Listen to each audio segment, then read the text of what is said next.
Good afternoon students. हमने BSc BA का math static start करा था, जिसकी हमने ये थ्योरी कंप्लीट कर ली थी। तो एक ही टॉपिक रहता था, इसको आप खुद ट्राई करना, ईजिली से हो जाएगा ये। तो आज हम इसके क्वेश्चंस करेंगे जो बहुत इंपॉर्टेंट है। इसके 6 एग्जाम्पल है, 6 के 6 बहुत इंपॉर्टेंट है। तो पहला है, पहले हमें इसके वर्किंग रूल्स पता होने चाहिए, फिर हम क्वेश्चंस पे चलेंगे। तो हमें हर क्वेश्चन में सेंट्रल एक्सिस की इक्वेशन निकालनी है। सेंट्रल एक्सिस क्या होती है, एक ऐसी एक्सिस होती है जहाँ पर आपकी रेंज जो आपकी सेंट्रल एक्सिस क्या होती है, एक ऐसी एक्सिस होती है जहाँ पर आपका resultant of forces and couple जो होता है वो कंसाइड करते हैं। वो जो एक्सिस होते हैं उसको बोलते हैं रेंच, और वो एक्सिस होती है आपकी सेंट्रल एक्सिस होती है। तो सबसे पहले जो भी क्वेश्चन होगा हमें उसकी लाइन की इक्वेशन लिखनी है। लाइन की इक्वेशन क्या होती है, x माइनस में initial point direction divided by direction cosines, y minus में initial point divided by direction cosines, z minus में initial point divided by direction cosines. फिर हमें क्या करना है, क्योंकि हमें क्या निकालना है, हमें सेंट्रल एक्सिस की इक्वेशन चाहिए। उसके लिए हमें क्या चाहिए, आर के कंपोनेंट चाहिए, आर और जी चाहिए। आर के कंपोनेंट होते हैं capital X, capital Y, capital Z. G के कंपोनेंट होते हैं एल एम एन। मतलब हमें ये 6 चीजें निकालनी है। मेन सारा काम इन 6 चीजों को निकालने के लिए करना है। एक्स क्या होता है, सिस्टम को हम एक सिंगल फोर्स में रिड्यूस कर देते हैं। मतलब सिस्टम पर जितनी भी फोर्सेस एक्ट कर रही होती हैं उनका एक कंपोनेंट, तो समीशन एक्स होगा। ये समीशन वाई निकलेगा, ये समीशन जेड निकलेगा, ये समीशन एल निकलेगा। जितने भी उसके कपल उस पर एक्ट कर रहे होंगे उसके डायरेक्शन को साइंस जो ये जी होगा, जी के जो कंपोनेंट्स हैं सबका सम है ये। तो हमें सारे कंपोनेंट्स निकालने होंगे। तो देखो, पहले हमने निकालनी है इक्वेशन। उसके बाद हमें एफ आर के कंपोनेंट चाहिए। एफ आर क्या होता है, एफ आर होता है क्योंकि मुझे क्या चाहिए, एक्स समीशन ऑफ एक्स चाहिए, x1 x2 x3 चाहिए। उसके लिए क्या चाहिए, एक्स आर। एक्स का कंपोनेंट क्या होता है, एल आर इंटू में एफ आर। मतलब जो डायरेक्शन को साइंस है एल आर, मतलब L1 L2 इंटू में फोर्सेस। वाई आर मिस डायरेक्शन को साइंस एम वाली, और इंटू में फोर्सेस सिमिलरली जेड आर वाली। तो x क्या होता है, summation of X R, y क्या होता है, समीशन ऑफ y, और z क्या होता है, समीशन ऑफ r। तो मेन आपको अगर थोड़ा सा टॉपिक्स ये समझ आ जाएगा, क्वेश्चन से आपको और चीजें क्लियर होंगी। उसके बाद एल कैसे निकलता है, एम कैसे निकलता है, एन। एल आर का मतलब क्या होता है, L1 L2 L3, जो आपको गिवन, जो आपके पास होंगे वो फाइंड आउट करने होंगे। ये X R Y R Z का है इनिशियल पॉइंट, और ये क्या है, कंपोनेंट ऑफ फोर्सेस के, जो आप यहाँ से निकालोगे। फिर आप जो भी इक्वेशंस आएगी, जो भी आप वैल्यूज आएंगी, उसको इस सेंट्रल एक्सिस की इक्वेशन में पुट कर दोगे, जो आपको मेन चाहिए। ठीक है जी। तो हम इसके क्वेश्चन स्टार्ट करते हैं, तब हम इसको और क्लियर करेंगे कि आपको क्या करना है। तो हम सबसे पहले इसका क्वेश्चन नंबर फर्स्ट करते हैं। Equal forces act along. अब इक्वल फोर्सेस हैं, act along two perpendicular diagonal, मतलब दो फोर्सेस हैं आपके पास, वो एक्ट कर रही हैं two perpendicular diagonal of opposite faces. किसके, क्यूब के, जिसकी साइड कितनी है, ए है। हमें शो करना है, क्या शो करना है, they are equivalent to a single force acting along a line through the centre of cube and a couple with same line of axis. Same line of axis का मतलब क्या है, सेंट्रल एक्सिस। वही निकालना है, central axis से निकालना है। अब यहां नहीं नाम सेंट्रल एक्सिस का, with same line of axis का मतलब होता है सेंट्रल एक्सिस निकालना है आपको। अब मैं आपको डायग्राम बनाते हैं, फिर हमने दो परपेंडिकुलर डायगोनल लेने हैं। ये डायग्राम बना हुआ है, इक्वल फोर्सेस है, तो ये भी, ये डायगोनल ये होता है, और एक अपोजिट डायगोनल ये लिया। अब इसके कंपोनेंट लेते हैं, ये एक्स एक्सिस, ये वाई एक्सिस, ये जेड एक्सिस, ये वाई एक्सिस, ये जेड एक्सिस। क्योंकि कंपोनेंट कैसे हैं, परपेंडिकुलर डायगोनल ले लिए। अब ये कहाँ है, ये वाई जेड प्लेन में है, तो इसके कंपोनेंट क्या आएंगे, 0 ए। ये कौन से प्लेन में है, जेड एक्स प्लेन में है। यहाँ वाई कंपोनेंट 0 होगा तो इसके कंपोनेंट होंगे ए 0 ए। ये ओ इनिशियल वाला पॉइंट, ये एम इसके, ये कौन से प्लेन में है, एक्स वाई प्लेन में है, तो यहाँ जेड कंपोनेंट 0। सबसे पहला काम क्या था, इक्वेशन लाइन बनाना। क्या होती है इक्वेशन लाइन की, x माइनस में initial point divided by direction cosines, y minus में initial point divided by direction cosines, z minus में initial point divided by direction cosines. इसी तरह से अब इसके लिए तो इनिशियल पॉइंट ये है, इसके लिए इनिशियल पॉइंट कौन सा होगा, ये वाला। तो x माइनस में 0 divided by direction cosines, y minus में a divided by direction cosines, z minus में a divided by direction cosines. ठीक है जी। अब इसके लिए डायरेक्शन कोसाइंस निकालने के लिए सबसे पहले डायरेक्शन रेशियोज चाहिए होती है। डायरेक्शन रेशियोज कैसे आएंगी, a माइनस 0 इसके लिए, इस लाइन के लिए a minus zero, a minus zero, zero minus जी। डायरेक्शन कोसाइंस कैसी होती है, a बाई में जो भी होता है स्केयरिंग करके सम करके अंडर रूट लेना होता है, ये डायरेक्शन कोसाइंस आपकी निकल जाएगी। तो आगे equation x minus zero divided by direction cosines l small l small m small n निकल गई। Same direction ratio second line की, इसकी a minus zero, zero minus a minus a। आगे डायरेक्शन कोसाइंस के लिए सेम वही a divided by this b, ये आपको पता है फॉर्मूलेज आप काफी बार कर चुके हो। अब क्या निकालना होता है, component of forces. Component of forces कैसे आएंगे, कंपोनेंट ऑफ फोर्सेस फोर्स दोनों जगह क्या है, इक्वल है, तो कंपोनेंट ऑफ फोर्सेस मतलब इसमें दो ही कंपोनेंट आएंगे। x1 अब यहाँ पर हम लिखा नहीं, मैं आपको लिख के दिखा देती हूँ। x1 क्या होगा, फोर्स इनटू में पहला कंपोनेंट 1/√2। x2 कितना होगा आपके पास, x2 होगा फोर्स इनटू में 1/√2, ये पहला कंपोनेंट। फिर उसके बाद y1 कितना आएगा, फोर्स इनटू में 1/√2, और दूसरे के लिए y2 के लिए कितना आएगा, फोर्स इनटू में -1/√2। फिर z1 के लिए कितना आएगा, z1 के लिए आपका आएगा फोर्स इनटू में 0, और इधर भी z2 के लिए भी फोर्स इनटू में 0।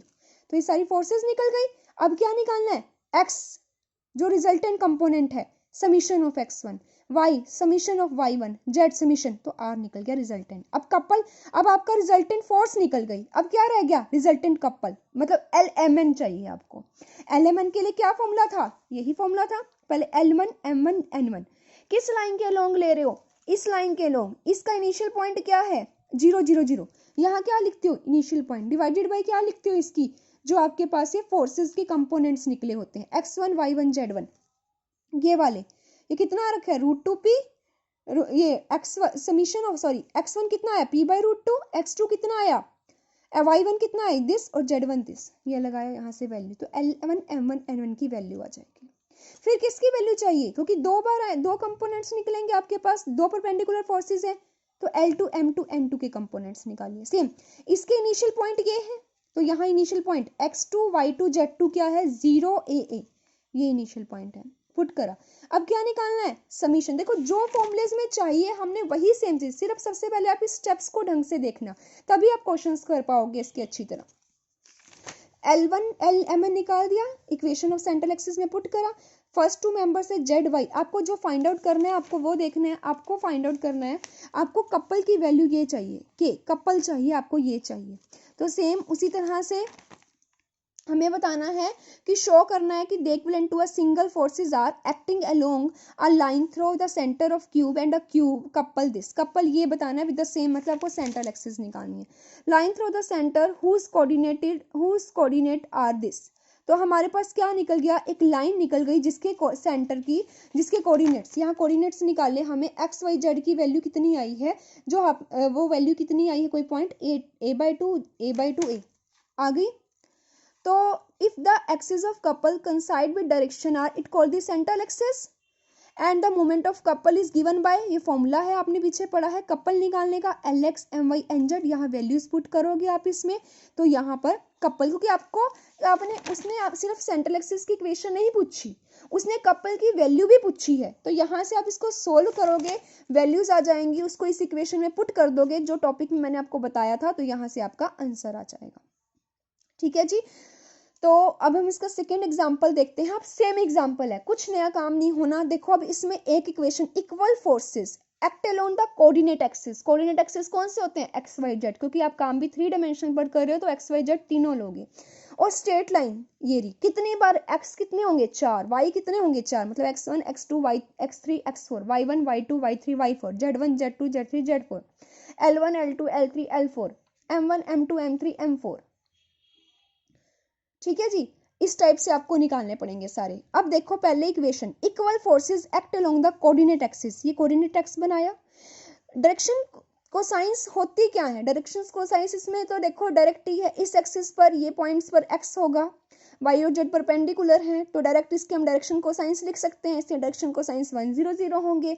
इसके डायरेक्शन कोसाइंस क्या आएंगे, यहाँ जेड के अबाउट एक्स एंगल, मतलब अगर हम डेफिनेशन देखें तो क्या होती है कोसाइन की, डायरेक्शन कोसाइंस की, आर द एंगल जो कोसाइन मेक विद एक्सिस के साथ बनाता है। तो ये इसी एक्सिस के साथ बना रहा है तो ये इसके साथ 0 एंगल बनाएगा, cos 0 1 होता है और इसके दोनों परपेंडिकुलर है, यहाँ पर वो 90 का एंगल बनाएगा, यहाँ 0 बन जाएगी तो इसकी डायरेक्शन कोसाइंस क्या आ गई 100। इस लाइन की क्या आ गई 001, इसकी क्या आ गई वाई एक्सिस के अबाउट 010 आ गई। तो x minus 0/1 direction cosines, y minus 0 initial point यही है, इस इनिशियल पॉइंट तो यहीं से रहेगा 0 0 0 तीनों के लिए। तो x minus 0/1, y minus 0/0, z minus 0/0, x minus 0/0, y minus 0/1, z minus 0/0। तो ये तीनों इक्वेशंस आ गई। इस लाइन के अबाउट इसके इनिशियल पॉइंट क्या है, अल्फा बीटा गामा निकल गई। अब क्या निकालना है, फोर्सेस के कंपोनेंट। फोर्सेस के कंपोनेंट पहले क्या, x1 क्या होगा L1 into P1। Equal forces है, मैंने तीनों फोर्सेस मान ली, तीनों फोर्सेस P है। हमें डायरेक्ट इसमें सेंट्रल एक्सिस की इक्वेशन निकालनी है, बस LMN निकाल के XYZ निकाल के इसको इस इक्वेशन में पुट करना है। तो फोर्सेस के कंपोनेंट निकाले, x1 x2 x3, y1 y2 y3, z1 z2 z3 और x1, ये सारे कंपोनेंट्स निकाल दिए। अब क्या निकालना है, समीशन ऑफ x1 मतलब सारे x वालों का सम, समीशन ऑफ y1 सारे y वालों का सम, समीशन ऑफ z1 सारे z वालों का सम। जो वो कंपोनेंट आएगा वो क्या निकलेगा, r क्या है, r क्या है आपका रिजल्टेंट फोर्स है। क्लियर है, r क्या है आपका रिजल्टेंट फोर्स है। रिजल्टेंट फोर्स निकल जाएगी आपकी r। अब r निकल गया, x y z निकल गया। अब क्या रह गया, सिर्फ g मूवमेंट ऑफ कपल, मतलब आपको LMN चाहिए, इसके ये कंपोनेंट निकालने रह गए। तो इसमें कितने निकलेंगे, 4 है ना पार्ट, 4 इक्वेशंस है तो 4 निकलेंगे direction cosines L1 M1 N1। L1 का मतलब क्या था, L1 कैसे आएगा, पहले इसको इस फॉर्म में लिखा था, IJ के x1 y1 z1 initial point सबके लिए सेम आएगा, यहाँ पर सिर्फ चौथे के लिए अलग आएगा क्योंकि इसके initial point alpha beta gamma दे रखे होते हैं। x माइनस में जो ये पॉइंट होता है उसको इनिशियल पॉइंट्स बोलते हैं। चारों से वैल्यूज निकालोगे, जैसे इस क्वेश्चन में करा था आपने फर्स्ट एग्जांपल में, सेम ऐसे क्वेश्चन करना है। L summation of L1 L2 L3 L4 M1 सब निकाल लोगे, सबको क्या करोगे इस सेंट्रल इक्वेशन में पुट कर दोगे, इस इक्वेशन ऑफ सेंट्रल एक्सिस में सॉल्व करोगे, यहां से आपका आंसर आ जाएगा। ठीक है, कुछ नया काम नहीं करना। अब सारे क्वेश्चंस आपके सेम चलेंगे, सिर्फ आपको प्रोसीजर आपको पता होना चाहिए। सेंट्रल एक्सिस के लिए आपको क्या क्या चाहिए होता है, आपको L चाहिए, आपको G चाहिए, जी के कंपोनेंट एलिमेंट चाहिए, उसकी वैल्यूज कैसे आनी है वो पता होना चाहिए, और आपको रिजोल्व जो आपकी सिंगल फोर्स है, रिजल्टेंट फोर्स है, उसके कंपोनेंट XYZ होते हैं, वो निकालने का मेथड पता होना चाहिए। बाकी सारा प्रोसीजर आपका सेम चलेगा। ठीक है जी, थैंक यू। अब इसके नेक्स्ट लेक्चर में हम इसका नेक्स्ट क्वेश्चन करेंगे। Thank you.